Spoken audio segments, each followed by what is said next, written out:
patrice Nouril Mutalsam TV Nouril Mutalsam TV la quintessence de la doy nga nu sëriñoo doy nga nu weeraay mane fula ñaawal kenn du yow anta ghaybu Cheikhu Tijaane bi doy nga nu sëriñoo doy nga nu weeraay mane fula ñaa. Asalaamaaleykum wa rahmatullahi taala wa barakatuh samay mbokk leer samay mbokk pas-pas maa ngi nuyu ñëpp di ziyaar ñëpp ndeysaan ci nuyoo yooyu ak ci ziyaara yooyu di si jiital suñu sang bu tedd bi nga xam ne kenn du moom di ko ñaan rek saay su ne mu nangul ñu suñu teggin nangul ñu suñu nekk taalibe nangul ñu suñu tarbiya abadan dil abidin misaal. doy nga nu sëriñoo doy nga nu weeraay.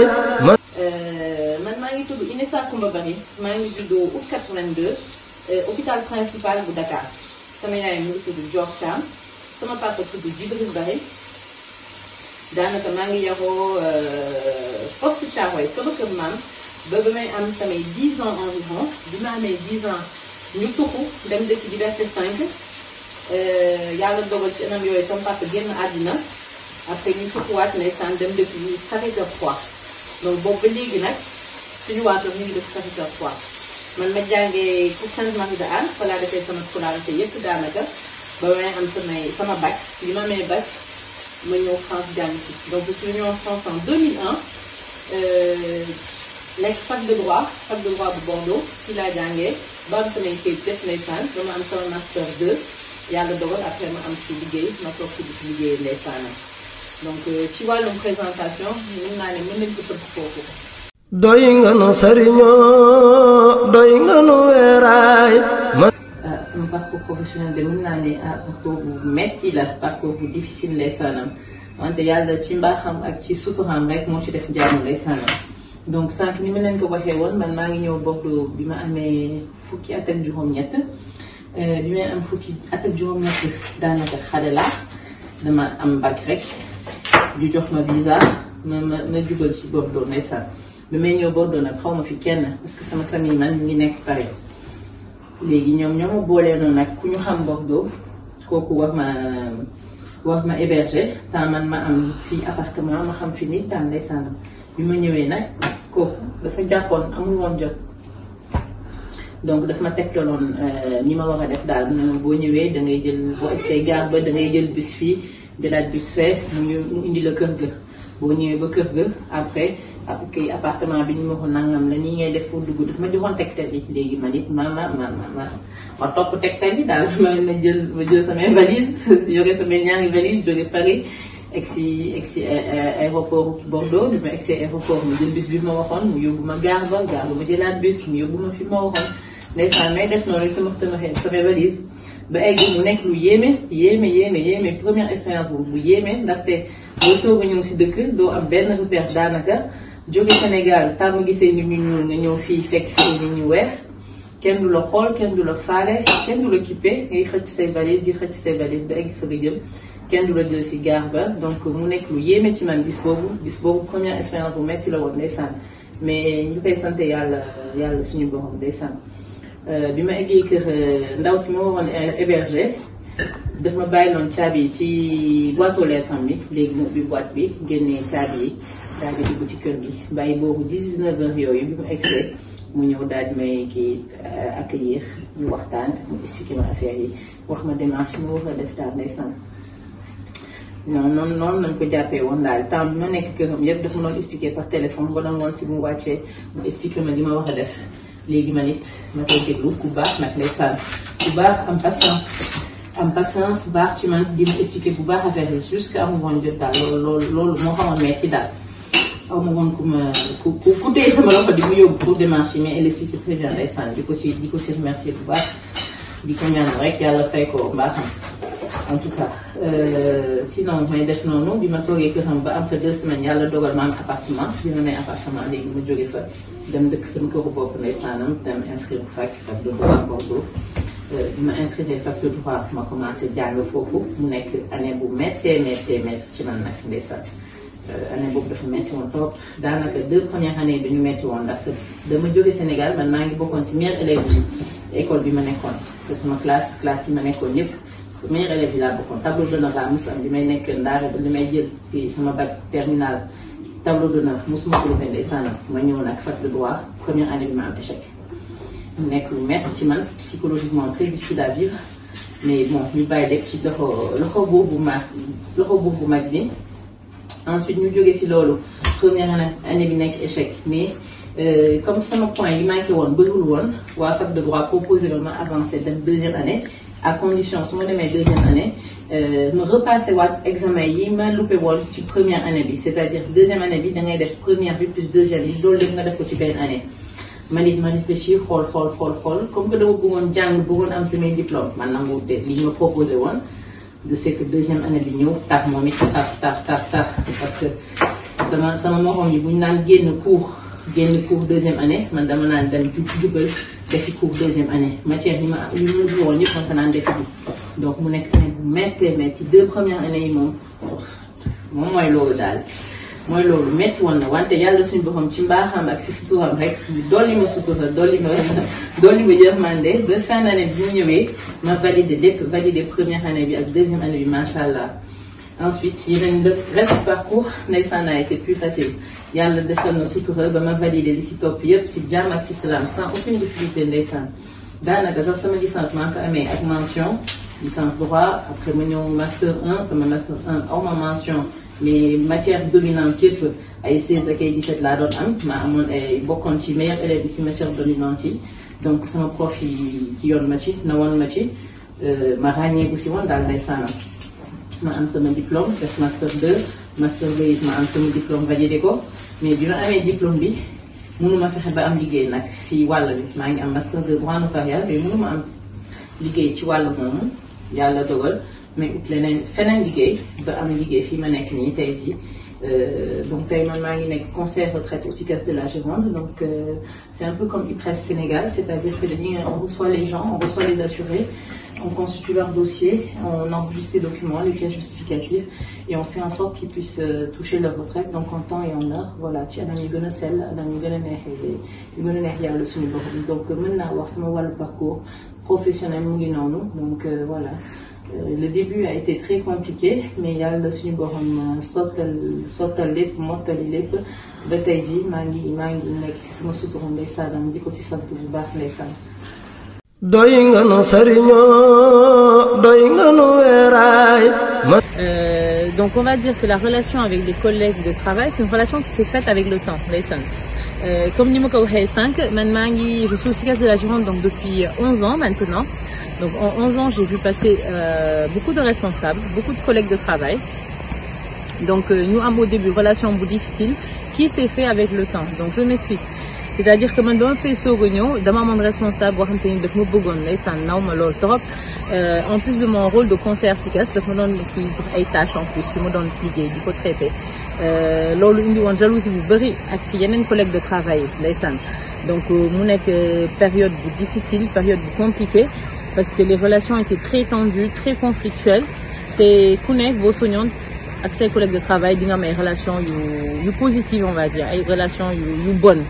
mais yàlla loolu la dogaloon au bout de 3 ans yàlla dogal sama responsable de service boobu dem retraite ndeysaan bi mu demee retraite ñu am keneen ku bees ki ñu am nag yàlla dogal macha allah moom mu am un mode de fonctionnement différent bien vrai qu'elle avait des affinités avec certains membres de l'équipe liggéey bi daf ko doon pàcc ku nekk mu jox la si dara daal xam ne kenn du si mer wala dina wàññi au moins les jalousies donc du coup petit à petit la relation s'est assainie on va dire avec les collègues de travail ñu commencé voilà am relation yu gën a saine et en même temps comme ni ma leen ko waxee rek il y a des collègues de travail qui au bout de 2 ans 3 ans donc il y a une mutation change de service et tout ça donc équipe bi aussi di changer certes les responsables bougeaient mais l'équipe aussi a beaucoup bougé pendant ce temps donc petit à petit on va dire que les relations se sont assainies. Ensuite au bout de 5 ans deuxième responsable de travail bi ma amoon moom it mu jóge fa daal di dem beneen service bi mu demee beneen service ma am keneen ku bees Koubès qui a adopté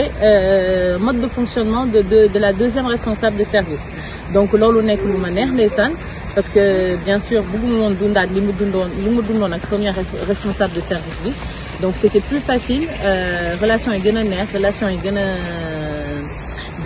a jaar yoon ndeysaan donc boobu ba léegi maa ngi fa donc au bout de 11 ans on va dire que tey avec la nouvelle équipe plus la nouvelle responsable de service aujourd'hui on va dire que am na ay relation yu mucc ayib ndeysaan di si sant yàlla di ko si sant saay su ne ndeysaan doy nga nu sëriñoo doy nga nu weeraay. Bonjour. J'ai commencé à travailler avec Inessa en 2012 et depuis 8 ans, Inessa n'a pas cessé d'évoluer au sein de l'entreprise avec des responsabilités nouvelles et ce grâce à ses qualités d'écoute. Surtout, c'est une personne déterminée. Elle sait ce qu'elle veut. Ça, c'est ce qui m'a toujours marqué chez Inessa, sa détermination et son goût au travail. La dernière mission que nous avons pu avoir ensemble, animer des réunions en entreprise, elle m'a bluffée parce que elle a fait une preuve de finesse d'esprit, d'intégration au sein des gens que nous rencontrons. Donc pour moi, c'est une belle personne qui a toutes les qualités, qui a fait preuve de bonne intégration dans notre entreprise. Ce que j'ai surtout aimé avec Inessa, c'est les échanges culturels que nous avons pu avoir ensemble. J'ai eu la chance d'aller voir son beau pays il y a quelques années et du coup, elle me ramène à chaque fois un petit souvenir, elle me fait déguster ses spécialités. Donc du coup, c'est une belle intégration chez nous dans l'équipe. C'est une belle personne et qui a fait preuve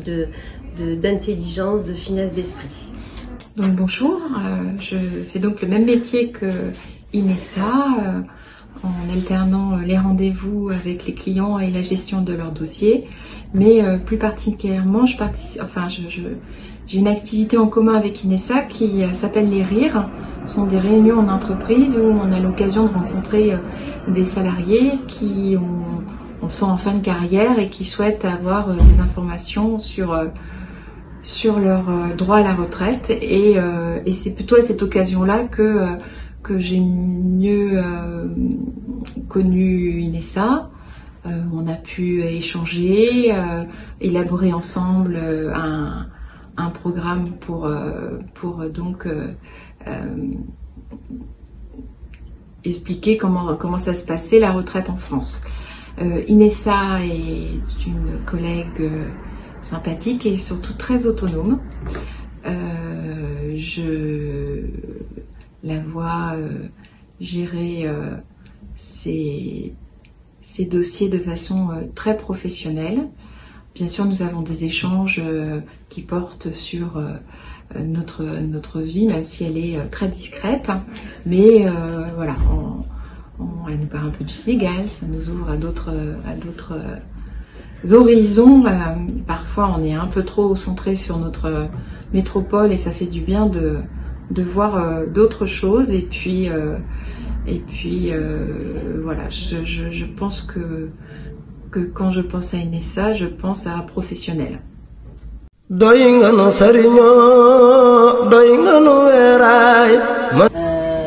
Donc on va commencer par dire que je suis à l'étranger. Bon, loolu xam naa ne voilà boo nekkee à l'étranger day xaw a metti parce que da ngay sori dëkk bi ndeysaan donc engagement bi ngay bëgg am doo koy mën di am ndeysaan mais yàlla dogal fii ma xamante quelques personnes yu nekk ci xadara bi ndeysaan yu nekk Paris notamment Al Khalifa Amdou léegi ma jàpp ci liggéey bi ci seen wàll ndeysaan ci seen wet ndeysaan jàpp ci liggéey bi mu ngi jëm ci wàllum Nourri Moutalsam mu ngi jëm ci wàllum Nourri Moutalsam Kids animation bi c'est-à-dire que ñu ngi proposer xale yi ay jàngale ay waxtaan ay activités yu jëm ci wàllu diine ay activités yu jëm ci wàllu Yaay Mamal Mahdi al Murtaza ay activités yu jëm ci Mawlaya Cheikh Tidiane pour ñu xam jëm yu tedd yooyu ndeysaan en même temps ñu ngi jàpp ci activité bi jëm ci traduction c'est-à-dire ñu ngi jéem a traduire waxtaanu suñu sang bu tedd bi comme ça ñi nga xam te ni dégguñu wolof ñu mën ci jël ñu ndeysaan pour que ça puisse toucher le plus large le plus de personnes possible, on va dire. C'est une mission universelle, donc qui parle de mission universelle veut que voilà ñu bëri mën ci jëriñu te pour ñu mën ci jëriñu ndeysaan il faut ñu dégg jàngale ndeysaan donc ñun daal noonu loolu moo nekk suñu engagement tey engagement bi xeeb nañ ko loolu toog ndeysaan bëgg nañ def lu ko raw mais yàlla lii la dogal tey fu mu nekk nii donc di ko ci sant di ko ci gërëm rek saay su ne doy nga nu sëriñoo doy nga nu weeraay donc yaa Seydi Mouhamed El Cheikh man mooy ki ma defar mooy ki ma sauvé ndeysaanam pour ngeen mën ko comprendre il faut ma dugalaat ko ci contexte bi man bi ma koy xam dama nekkoon ci benn état de désespoir boo xamante ni dama foogoon ne sama dund li ci des daanaka jeex na dund bi jeex na parce que sama dund amatul woon sens dama doon déglu façon waxtaan bi mais fu nekk ma fay dama xëy yàlla di leer mais mënuma fexe ba am yëg-yëg ci lan mooy yàlla ak lan mooy leer ma nekk loolu nag dugal ma ci désespoir dugal ma ci genre de dépression mën nañ ko tuddee sax noonu dépression boo xamante ni gis ma woon mucc ci sama dund daal maanaam man ci anam yooyu laa xamee yaa Seydi Mouhamed El Cheikh moo tax pour man mooy ki ma sauvé mooy ki ma defar ndeysaanam bi ma koy xam dama demoon vacances Sénégal ma dem vacances Sénégal dem seet sama benn oncle boo xamante ni moom taalibe Cheikh la ci otoom bi muy indiwaat muy déglu yaa Seydi ndeysaanam ci oto bi dama dégg kàddu yi rek ndeysaan daal di yéemu si saa si ma laaj ko ma ne ko mais kan mooy kii kan mooy wax nii ci rajo bi kii fan la jógee kii fan la nekk ci anam yooyu nag la ñu expliqué ne kii mooy yaa Seydi Mouhamed El Cheikh Saint-Louis la nekk expliqué noonu ma bind li mu wax yëpp maa koy bind di ko bind parce que maa ngi doon ne kii moom su may ñibbi su ma egg sama kër direct ma dem dugg ci internet bi pour xool waxtaan yi parce que en même temps daf ñu waxoon ne waxtaan yi disponible na ci internet bi léegi noonu man bi ma ñibbee sama kër yaay ma dugg ci internet bi xool waxtaan yi mais comme maa ngi ne woon sama kër yaay mënu ma ko woon déglu parce que sama kër yaay ordinateur am fa woon jamono jooju sama portable laa ko doon xoolee daal ndeysaan léegi ma ne comme que dans une semaine maa ngi ñibbi France naa xaar ba ñibbi France su ma ñibbee France ndeysaan ma déglu ko donc ci anam yooyu bi ma ñibbi see France ma commencé nag di ko déglu mais li yéeme ci loolu lépp mooy dama ko commencé déglu rek si saa si ni ma ko dégloo noonu laa ko gëmee ma am certitude ne kii mooy jëmu leer ma am certitude ne kii rek moo mën a defar mais en même temps li may gën a yéem ci wax ci c'est que bon defar na ma à distance alors que man musuma ko gis musuma wax ak moom ndeysaan musuma ko gis musuma wax ak moom ma expliqué wu par exemple samay julli par exemple su ma daan julli dama daan wax subhaana rabbiyal azim ci saa si ma dégg baat bi ma ne subhaana rabbiyal azim wa bihamdihi booy wax subhaana rabbiyal allah même chose bi ñu ne ma subhaana rabbiyal allah wa bihamdihi may gis ne samay kàddu yi may wax yi may yëkkati su may julli lépp la modifié changé ko su may taayat li ma doon wax daawul woon mat may dégg baat yi ñu ma koy wax sama bopp ma koy dégg ma koy répété ma koy répété loolu yéem ma à tel point mais am na benn imam bu ma xamoon sama coloré famille la dama ko mujjoon woo sax di ko laaj ndax booy julli da ngay wax loolu wala da ngay yem ci li ma daan wax mu ne ma non il faut nga wax formule bi entière noonu laa commencé yaa Seydi di ma defar nànk teg ma si yoon ndeysaanam samay julli di changé en même temps dama doon xaar ba wàcc ngoon su ma wàccee ngoon di soog a julli samay julli ma gis ne léegi su ma nekkee sama liggéeyukaay takkusaan wala tisbaar fu mu jotee tisbaar wala takkusaan fu mu jotee damay yëg ne julli jot na il faut ma jóg dem julli ma yëg ne man yàlla daf ma sàkk pour man ma koy jaamu sàkk ma pour leneen dul loolu donc julli bi ma joxaat ko gëddam joxaat ko importance am ba heure bi fu ma mëntaan mën ko fekk même su ma nekkee ci biir liggéeykaay bi damay fu ma làqatu dem jàpp sama jàpp discrètement dem julli sama julli parce que comme que fii France la mënoo exposé wu booy julli donc il faut nga làkkatu mais noonu laa doon def di làkkatu di julli dem julli samay julli ñëw toogaat dugaat sama bureau liggéey sama liggéey ba sama heure wàcc jot ma wàcc ndeysaan en même temps may changé changement yi may am yëg-yëg si may jaamu yàlla am yëg-yëg si julli bi alxuraan bi même chose mais ma ci am yëg-yëg avant dama naan déglu alxuraan mais dafa mel ni sama xol dafa daan wow daaw moo doon ressentir dara mais bi ma commencé déglu yaa Seydi mais déglu alxuraan di jooy ba pare ma gën a bëgg alxuraan fu ma fekk maa ngi déglu alxuraan même sama waa kër sax dañu naan mais yaay yow alxuraan rek ngay déglu wala tout le temps dama doon déglu alxuraan gën a bëgg yaa Seydi gën a bëgg Bakara gën a bëgg alxuraan gën a bëgg soo ko mun ma woon tàqali ko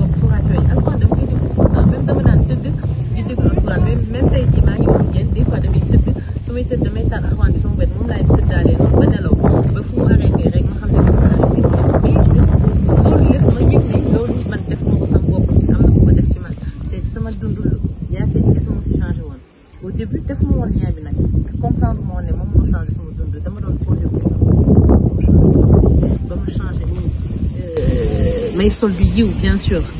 dama bëggoon sol ay robe yi aussi ma bàyyi ko di sol ay yëre yu yiw ay yëre yu jot bàyyi robe yi sama placard mu ngi ne fees dell ak ay robe yi solo ko ma si dara lépp laa bàyyi ndeysaan ma gis ne yaa Seydi am na changement bu mu def ci man mais jamono jooju mënuma comprendre lan moo def changement ci man en fait defuma lien bi parce que jamono jooju mënuma comprendre nit mën na nekk à distance di la def yenn tarbiya yi di changer sa dund et bien vrai que bi ma koy déglu moom kese laa gëmoon moom kese laa bëggoon gis dama ko doon seetaan ci internet bi naan ah man kii il faut ma dem seeti ko man kii laa bëgg mu jox ma wér de moom laay seeti ndeysaanam bëgg ko seeti après bi ma ko bëggee seeti ma ne mais xam naa kii amul sama jot kii sëriñ la kii amul sama jot nitu diina la daal man ni ma tilimee nii moom mënuma sax dem foofu di ko déranger ndeysaanam loolu laa doon wax sama bopp ba benn jour ndeysaan ma dugg ci internet ma gis ay témoignages ay internet yu ne ñoom ñu ngi koy seeti ma ne ah man nag wax naa def effort jóg si man dem seeti ko ndeysaan noonu laa defee noonu daal ba dem seeti sang bu tedd bi ndeysaanam mais voilà loolu moom ma yéem si li ma defar si man changé na sama dund changé sama dunya changé sama façon sama yëg-yëg ci wàllu yàlla ak ci wàllu leer ndeysaanam donc pour répondre si question posée yaa Seydi man mooy ki ma defar mooy ki ma ramené à la vie parce que man daanaka bi ma koy xam pour man sama dund jeexoon na sama dund pour man amatul woon sens donc man moom ma sauvé moom ma génnee si lëndëm indiwaat ma ci leer ndeysaan ma ko si sant di ko sant abadan di ko si sant abadan sant boo xam ne amul benn app am na fu muy tàmbalee wante amul app mënoon naa passé sama journée di ko sant te sant boobu pour man du doy par rapport ak li ma defal ndeysaanam di ko ñaan rek say su ne mu nangul ñu suñu nekk taalibe nangul ñu suñu teggin nangul ñu suñu tarbiya ndeysaanam donc loolu mu nekkoon sama témoignage si jëmm ju tedd boobu ndeysaanam gan pire boobu mu ngi Medina Cheikh ndeysaanam di ko ñaan rek say su ne mu téye ñu bopp ndeysaanam ci keppaaram doy nga nu sëriñoo doy nga nu weeraay donc mu mel ni dañuy egg si suñu mot de la fin donc pour mot de la fin li ma leen mën a wax mooy en 2020 man li ma leen di raconter nii ça m'est arrivé en 2020 donc c'est-à-dire 3 ans après ci la teg sama bët si jëmm ju tedd jooju ndeysaanam mais lu mu nekk aussi expérience bu yéeme loolu torop parce que dam fa dem ànd ak sama yaay mu recevoir ñu ak simplicité boo xamante ni dalal sama yaay dalal ma jël temps waxtaan ak ñun loolu yéem ma man mii sama bopp yéem meer bi parce que mosuñu gis loolu ndeysaanam parce que sama yaay taalibe Cheikh la depuis des années am naa habitude di ko topp muy dem ci waawan ñuy seeti sëñ Mansour ndeysaan radiyallahu taala anhu yal na yàlla yokk leeram wala ba may gën a nekk xale ñuy dem ci seeti maam Abdou ndeysaanam yal na yàlla yokk leeram moom it mais dañ daan dem foofu fees nit sëriñ bi du am temps waxtaan ak nit ñi du am temps waxtaan ak taalibe yi parce que nit ñi fees donc yaa Seydi yéem nañu boo xamante ni ñun mosuñu gis loolu dans tous les cas ñu koy sant di ko gërëm di ñaax nit ñi kuy ut ngan biir kuy ku lay defar mu ngi Medina Cheikh ku bëgg defaru ku bëgg tegu si yoon xocc yoon waxte mu lay jëmee si Mawlaya Cheikh yoon bu lay jëmee si yonente bu tedd bi sallallahu alayhi wa sallam yoon bu lay jëmee ci yàlla jàppal ci ngan mi moom ku jàpp ci moom dina la teg ci yoon bu jub xocc ndeysaanam maa ngi nuyu ñëpp di ziar ñëpp di leen remercier di leen wax asalaamaaleykum wa rahmatullah taala Nouril Moutalissam TV, la lumière salvatrice. Nouril Moutalissam TV, Nouril Moutalissam TV, la quintessence de la. doy nga nu sëriñoo doy nga nu weeraay mane fulaa ñaawal kenn du yow anta ghaybu shayqu tijaane bi doy nga nu sëriñoo doy nga nu weeraay mane fulaa ñaawal